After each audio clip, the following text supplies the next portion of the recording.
Hey, y'all, and welcome back to the Celestial Garden Show. I'm your host, Shanice, and this is your weekly transit talk where we break down the astrology for the week ahead so you can move through it with more clarity, alignment, and intention. This week, May 26th through June 1st, we are stepping into some soft but powerful reset energy. The week kicks off with a new moon in Taurus starting on Monday, and it ends with Venus conjunct Chiron in Aries. And in between that time period, or those two transits, we've got Mercury sextile Neptune, and Mercury also forming a trine to Pluto, and Mercury forming a Cazimi with the sun. So this is a conjunction with the sun. So that's a full lineup of some mental clarity, emotional reflection, and communication breakthroughs. Now, the cards I pulled for the collective this week were the Queen of Cups, and it was grounded by the King of Pentacles, which honestly captures the vibe of the astrology this week, coming off of a very emotionally intense month. Speaking for myself, the Queen of Cups is a reminder to stay tapped in emotionally, to stay soft, stay aware, and don't ignore the downloads coming through your body and your intuition. She's not just about feeling things, but she's also about learning how to move through emotions with discernment and grace. Now, the King of Pentacles, he's the one who makes those intuitive things more sustainable. That's long term planning type of energy with some steady growth. And it's not just reacting, but it's like building something that actually lasts. So, together, these cards lead us with emotional maturity, grounded energy, and to take intentional action this week. You don't have to fix everything all in one day, but you do need to check in with your inner truth. And that truth is probably clearer than it's ever been right now, especially coming out of this emotionally intense month that we had in May with the Scorpio full moon, and it was coming off of that eclipse season. So if you slow down, you'll hear your intuition. Now, let's get into the weekly overview. Before I get into that, I wanted to talk about last week. I don't have a last week recap. I have more of like a personal transit type of segment, or what I want to talk about today on this podcast. So, with the personal transits, for me personally, I wasn't keeping up with a lot of what was going on with the collective. That's why I don't have much to recap about last week, but I'll just get into a more personal, I guess, interpretation of the astrology, and maybe you'll see how it aligns with you. So, for me, last week was me getting more grounded and starting to slow down in my body. This past weekend, Saturn moved into Aries. So, all last week, Saturn was at the final degree of Taurus. And there were a lot of realizations that were coming up for me. Saturn has been transiting through my 12th house since 2023, and if you know, then if you've been listening, or if you follow me on social media, then you know my dad passed away last year. And this has been a lot of realizations that I've been having about my memories that I've been carrying, things that were told to me. And I actually spoke with my aunt, and I'm going to talk about this in a separate podcast episode, and hopefully I'll have like a video element to this episode that I'm talking about. But I want to talk about generational trauma and generational curses. And I spoke with my dad's sister, his oldest sister, today, before I recorded this podcast episode. And we were talking about the fruit of the spirit, but also the works of the flesh. And something that I've noticed, throughout my life and within myself as well. I'm not perfect, but um the works of the flesh, how our society has really, allow the world and their flesh to interfere with their inner conviction, their inner knowing, and their heart. A lot of people allow division, divisiveness, um, idolatry, sensuality. I'm trying to think of everything that is works of the flesh, sorcery, orgies with this whole Diddy thing. So I see that a lot of people have gotten away from the fruit of the spirit, which is basically love, joy, peace, kindness, patience, goodness, faithfulness, gentleness, self-control. Those are all fruits of the spirit. And we see in our society, especially with social media, that a lot of people are operating in the flesh. And so that's something that I've also noticed. I said all of that to say I noticed that throughout this Saturn transit, which, if you've noticed, I've gotten off of TikTok and I'm contemplating getting off of Facebook and Instagram. Um, and just kind of like grounding myself. And I think that's something that this Saturn and Aries transit is going to really have an impact or, shape in my life, is me pulling away and relearning and reparenting myself after everything that I've learned since my dad's passing. And things that I've always known and I've just came into awareness about. So now let's get into the daily or weekly overview first, and then we'll get into the daily transits. So, with this week, we have the new moon in Gemini, and this new moon is forming a conjunction with Mercury in Gemini, newly in Gemini, and it's talking to Pluto. So, this is us changing the way that we communicate. Calling our power back, setting that intention. New moons are all about setting new intentions and gaining clarity throughout the month. A lot of people think that the moon phases only hit during the new and the full moon, but no, the moon is progressing throughout the month. So during the new moon is when you want to set intentions. And so since this new moon is talking to Mercury, and Mercury is at home in Gemini, and it's forming a harmonious trine to Pluto in Aquarius, which is now retrograde. So Pluto is the energy of power and hidden agendas, things like power struggles.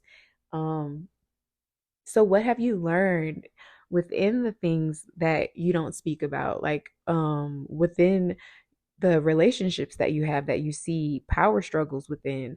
What have you learned and what can you now change going forward in your highest expression? I know that a lot of people with air sign placements, especially, we have this new moon in Gemini and Pluto in Aquarius. It's talking to Pluto in Aquarius.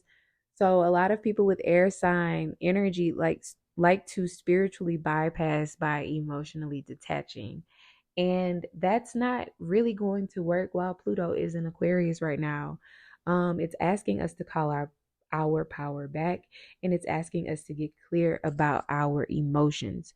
So if you notice that you are alone or isolated, this is a good time to get clear, especially with the new moon. New moons, you don't really want to socialize that much. But with this new moon in Gemini, you may be a bit more social. So pay attention to the power struggles and the power dynamics throughout the month when it comes to your relationships and your communities. Gemini represents that community energy, and so does Aquarius.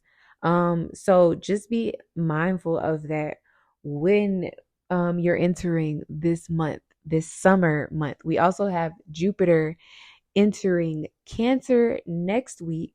So Jupiter has been in Gemini where it is not comfortable.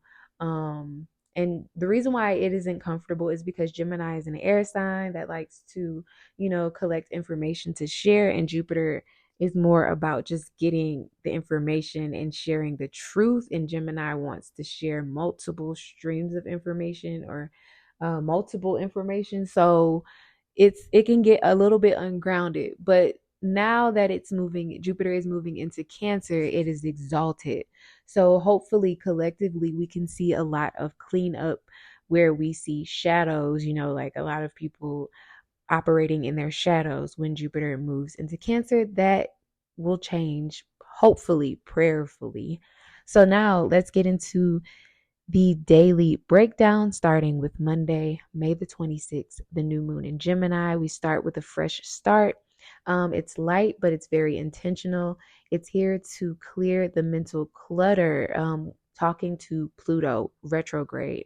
And it's now opening up some new pathways around ideas, projects, and conversations that we might have been having.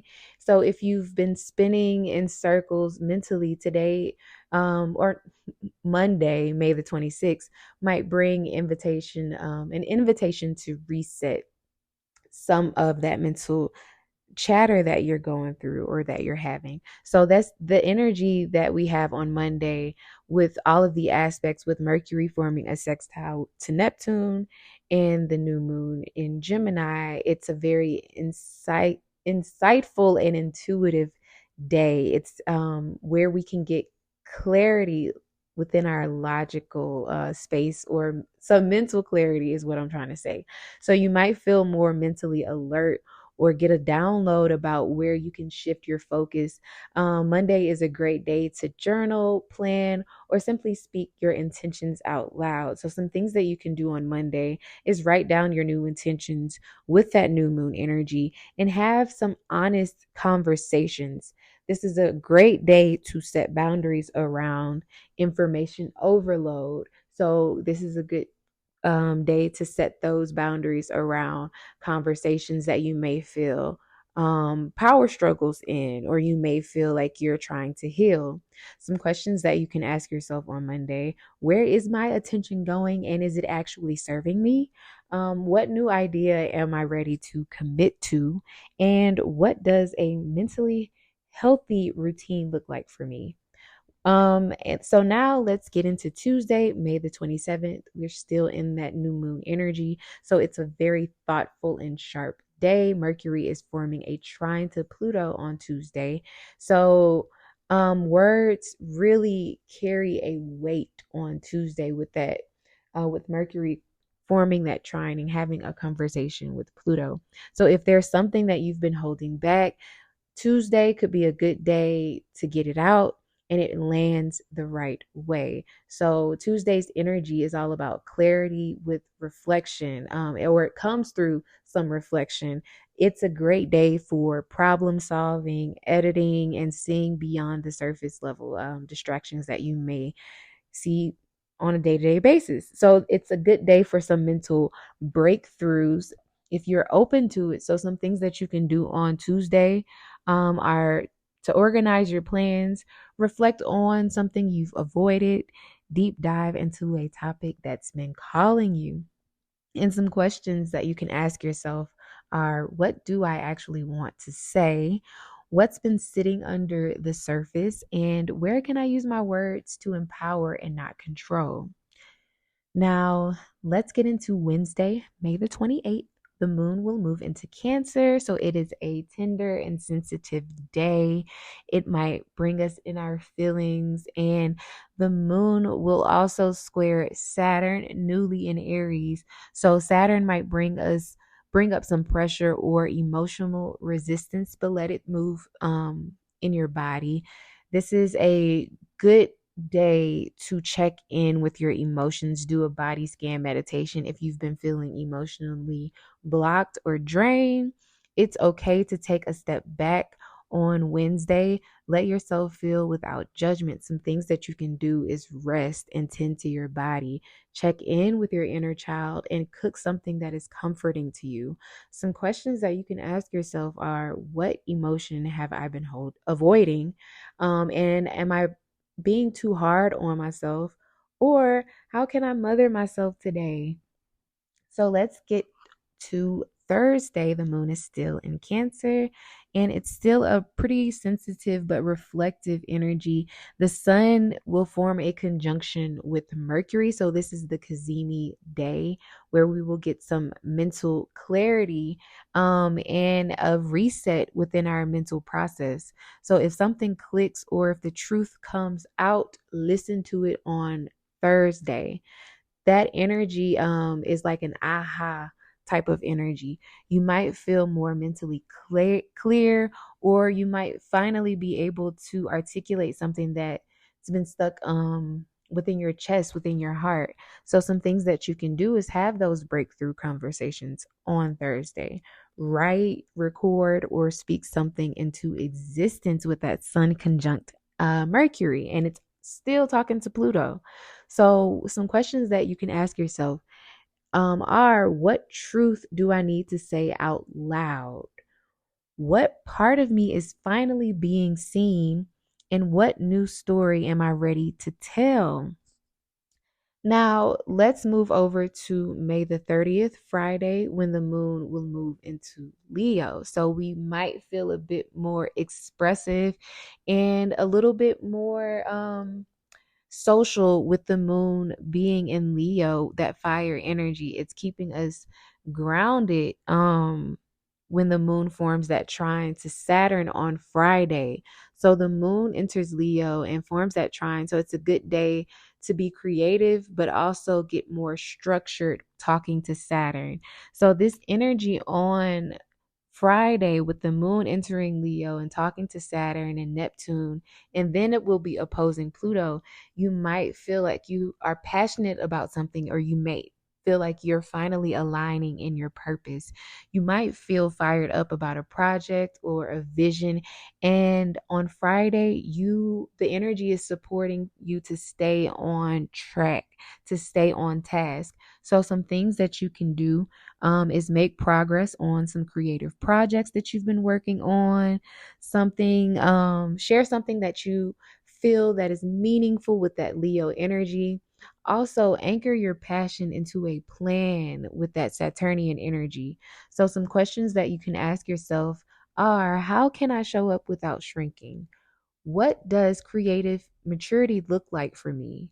Where can I express my joy without overdoing it? Now, let's move over to Saturday with the moon still in Leo. We are feeling more bright and social on Saturday. It's a good day to be around people who energize you and uplift you with that Leo moon energy. The moon is forming a sextile to the sun in Gemini and Mercury in Gemini. So conversations should be flowing on Saturday. And it's more so like heart-led communications. So you're likely to feel more expressive and open on Saturday. It's good vibes for some content creation, storytelling, or some playful dialogue, just joking around with some loved ones. So some things that you can do is go to the park, go outside, or do something fun, record, post, or perform, or speak from your heart. Some questions that you can ask yourself on Saturday are: where is my energy naturally flowing? What message do I want to share today? And how can I lead with joy? Now let's move over to the last day of this week, which is Sunday, the first day of June. The moon will be in Virgo. So it's more of like healing through honesty. The On Sunday, Venus in Aries will form a conjunction to Chiron in Aries. So this is bringing up relationship energy around self-worth, how you show up in your relationships. Some things may come to the surface, but it's offering some clarity and peace. It might be a little bit hard to hear, or it might sting before it actually heals and soothe you. So it's a beautiful day to acknowledge your progress and release some old wounds or habits and recommit to your self-respect. Some things that you can do on Sunday, closing out the week, would be to do something that's nourishing for your body. Write a letter that you'll never send, just to get it out of your body. Reflect on how far you've come. So, some questions that you can ask yourself are: where am I healing? What part of me deserves more love? And how can I meet myself with more grace? So, that wraps up this week's transit talk. If this episode gave you something to think about or helped you move through this week with more intention. Make sure you share it with a friend or post it to your story on social media. And also leave a comment down wherever you are listening to this. I love hearing how y'all are working with these transits in real time. And if you are ready to deepen your relationship with astrology, make sure you are subscribed to wherever you are listening to this podcast and subscribe over to my YouTube channel. I do plan on uploading some information on how you can align financially with astrology and also learn how to become self-aware using astrology. So that wraps up this week. Have a good week, and I'll talk to you guys in the next one.